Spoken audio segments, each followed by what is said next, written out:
हास्य में दीपावली पर लक्ष्मी पूजन किया गया। नगर पालिका के अध्यक्ष विनोद मालवीय ने लक्ष्मी पूजन किया। इस अवसर पर नगर के नागरिकों और नगर के कल्याण की कामना की गई। सभापति पवन सूर्यवंशी, नगर पालिका के कर्मचारीगण उपस्थित रहे। नगर पालिका अध्यक्ष विनोद मालवीय ने कहा कि नगर में जनहित के काम लगातार किए जा रहे हैं।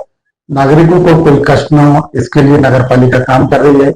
आगामी समय में सब कुछ बेहतर हो, इसके लिए देवी लक्ष्मी से कामना की गई।